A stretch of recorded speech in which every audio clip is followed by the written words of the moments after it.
Hey guys, welcome to the channel. My name is Austin White and I'm going to be showing you guys how to build and put together a $730 gaming PC. And this will be a great PC for those of you that want to game at 1080p and you're just trying to get into it. Maybe you've worked all summer long and you saved up a couple dollars, or maybe you were given a bunch of money for your birthday and Christmas and you've saved up and you decided, hey, I want to get a gaming PC. So let's go ahead and get into it. So first things first, we're going to go ahead and we're going to choose a CPU. This will be the brains of our computer. And to do that, I'm just going to go over here, and I've already thought about which one I want, but we're going to go for the 12400F. This is a really strong CPU, and some people might say, oh, we'll get the 13400F, it's newer. But the thing is, the 12400F is going to be good enough. And so we're just going to add this, and there we go, that's our CPU, and PC Perfect is great. You'll see this, as long as this is green, that means you've built together a compatible PC. And what's nice about the 12400F as well is it comes with a CPU cooler built into the box, so we don't need one of those, so we can skip that. Next thing we're going to do is we're going to choose a motherboard. And really, first thing we're going to do is, I don't even care about anything else.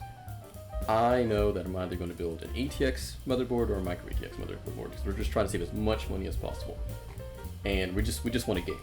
So next thing I'm going to do is I'm going to go here and I'm going to lower the price, because we're just trying to save as much money as possible. We just want something that throw it together, it works, and we run it and we have a great time.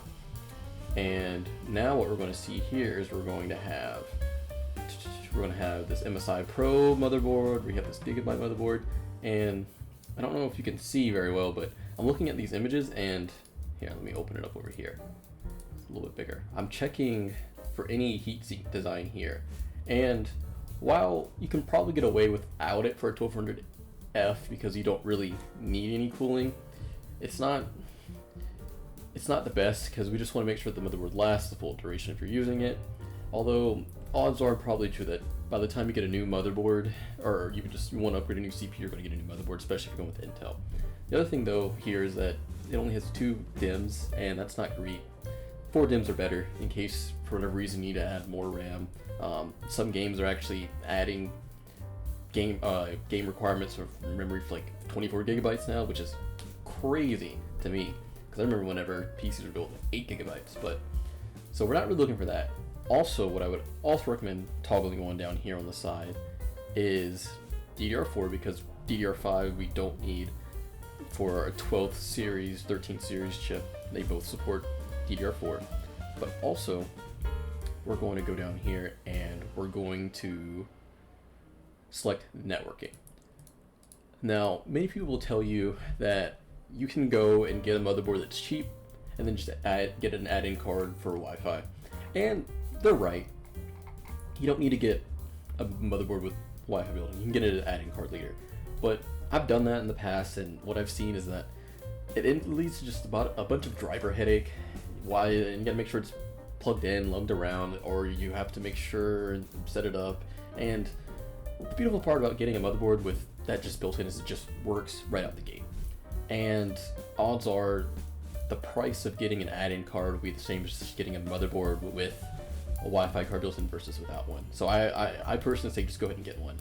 And I think this Gigabyte B660M DS3H, again, if you can see here in this picture, we have a nice heatsink for our VRAMs. This is what's powering the CPU. And so that's great, love to see that. You also get a nice included heatsink for your M.2 drive, and you actually have 2 M.2 slots, which are really nice. You have 4 DIMM slots, which are good. You actually have Wi-Fi 6, that's what this AX means here, which is going to be awesome for you guys, just in terms of lasting. And I don't know what kind of monitors you guys plan on connecting. Well, really not monitors, because this is 12400F. So actually a good thing to point out is that 12400F actually does not have an included iGPU. So this is not going to be great for if you guys are trying to do any streaming or recording. If you are, you're going to want to get a chip with a built-in Intel GPU. This is just solely for gaming. You don't really care. You're going to get your own add-in card for that. But it has USB-C, a couple USB ports, plenty for the average gamer. So this will be great in my opinion. And we're going to go ahead and add this. And there's actually the 760M. we don't need that. There's not a big advantage for the 7060 series of chipset versus the B660 chipset for Intel that I can think of. I think you're going to get the same value, the same experience with the B660, and you're going to save about $20. So I'm going to say let's go for that. All right. Next up, memory. Memory is great nowadays because DDR4 has come down in price so much. Like here, we're going to go ahead and sort by price first. Oh, wrong way. What was that? Was that? Yeah, $2,000. Okay, yeah, don't get that, guys. But okay, so let's go. We're gonna go DDR4, and personally, I think a 3200 kit is about the lowest you want to go in speed, because 3200, it's cheap, and it's good enough for you. And the other thing you want to look out for is CAS latency. I personally, 3200 CL16, it's really good. It's the sweet spot between speed and money. But here, we're actually going to cap it like this because 16, you want the lower the number the better, not the higher the number. So here, we're going to put it right like that. But also, you're going to want at least 2 8 gigabit sticks, or gigabyte sticks, sorry. And the reason for that is you're going to want to run your CPU in dual channel. And for gaming, you don't need more than 16 gigabits right now. That could change, as I mentioned before, it could change. But for me personally, I always just go with the cheapest option because nowadays most RAM, DDR4 is so matured, all the RAM will run the same. And here we go. So sweet, we got our memory, we got our board, we got our CPU. Next up, I'm going to do storage. So very similar methodology, lowest, cheapest price, and I personally, nowadays everyone should have an SSD, but this is kind of where we can kind of split up a little bit. I'm personally going to go with an NVMe SSD, and that's because in terms of direct storage coming in the future, that'll be great and awesome. Let's make use of that. But then also they're just really, really cheap right now. SSDs have come down super far in price. And so we're going to talk about NVMe. And as far as the size, I think 1 gigabyte, or one terabyte should be plenty nowadays. At least to get started. You can always add more later.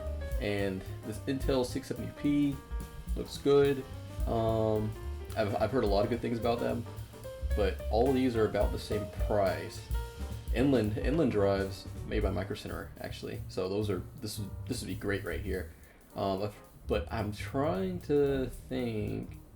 It might be, you can always do a little bit more research to see if any of these have any cache, but I'm thinking Piece Perfect are saying that they don't. So truth be told, I think we're gonna go with the 670p drive right here. So sweet, $46 a drive, awesome. That's what I'm saying. 1 terabyte PCIe 3.0 NVMe drive. That's crazy. I remember when those were $100 each minimum, sometimes more. Next, we're gonna get the video card, and this is also a good point where we can kind of divert a little bit. I think personally, a really good card to go for would be the 6600, 6650 XT, and that's because, not the 6600 XT. Oh, here, yeah, I remember. You have to. It's really weird. You have to look for them like this. But yeah, I'm going to go for these two just so that we can stay on budget. And this is targeting 1080p gaming.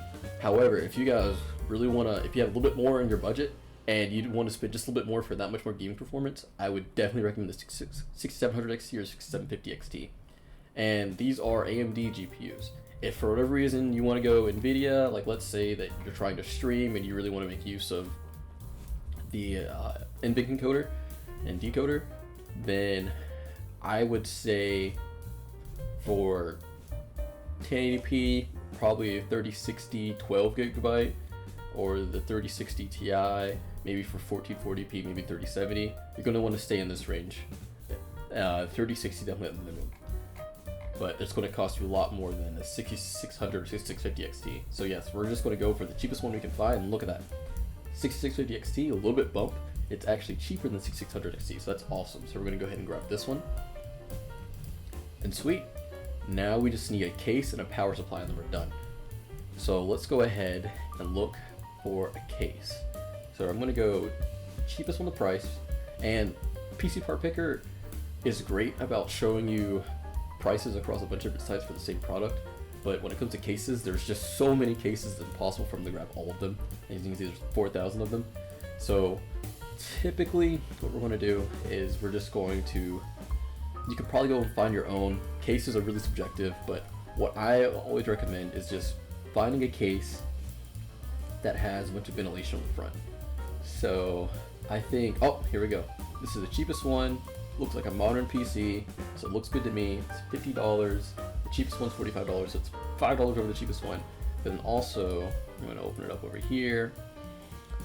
I don't know if you can see that, but all of this is ventilation on the front. So we're gonna have really nice clean airflow, and it comes with a fan, it looks like. You always want to try to find a case that comes with a fan, because you should always get at least one fan in a case. Some cases have more than one, which is awesome. Those are always a great deal. So we're going to go ahead and grab, well, where'd it go? Yep, it was this one. So go ahead and grab this. So there we go. And now last but not least, we're going to get a power supply. So the power supply, you always got to be careful about what you're going with, but I'm going to say let's go for the cheapest we can find. As always, we're trying to save money. We're going to save our money. We don't want to mow any more lawns, right? But you're going to want to go with at least 650 watts. That's my advice. 650, 70 watts minimum, because GPUs nowadays they're just taking up more and more power. That's just going to keep going. That trend's going to keep on going. And you also want to make sure you get a power supply by a reputable brand. Ooh, sorry. And so like Raid Max, I've never heard of Raid Max. I'm going to steer clear of that one. But Thermaltake I have heard of. And I think this, let's see, it's semi-modular, 650 watts, $60. Looks like a keeper. Let's go with this one. There's no reason not to. This will be great for our system. So, yeah, there we go. And let's see what the final price was. $720. Wow, look at that. With a couple of discounts and mail-in rebates, so maybe $750. About better. Yeah, $750, $745. But yeah, here it is. Here's our final build. We got ourselves a 12400F B660M from Gigabyte. We have 16 gigs of memory, full terabyte of storage. You can feel free to add more. You can go 500 gigabytes of SSD storage if you want. Get a hard drive instead with the money you save. You can get really flexible with it. But I think it's just PCIe 3.0. You don't need a 4.0 drive really for anything that I can think of. If you can find a drive with cache, though, that'll be a big boost in just small reads and writes, and you might feel it, might not, but it's still nice. It's still nice to have. And then yeah, we got a 6650 XT, which I think is really cool that we got that for cheaper than a 6600 XT. And you can always go on eBay and try to get a better deal on this too. But if we want it, or we're just taking the PC Part Picker here today, so all new, and 6650 XT for $255. That's awesome, especially compared to a couple months ago. So that's awesome. And then we have ourselves a nice case, the Thermaltake Versa H18. It's gonna be a perfect case for our motherboard and our system, and that included fan. And then we have this bronze semi-modular Thermaltake power supply, 650 watts. Be great. Should last you for your next GPU swap, and hopefully we'll see. But this will be great, yeah. So if you guys liked the video, please leave a like, or even click on the subscribe button for me. That'll help a lot. New channel and really trying to grow. But yeah, if you have any suggestions on this list, please leave a comment below. I'd love to talk about it. And I'll see you guys next time. See ya.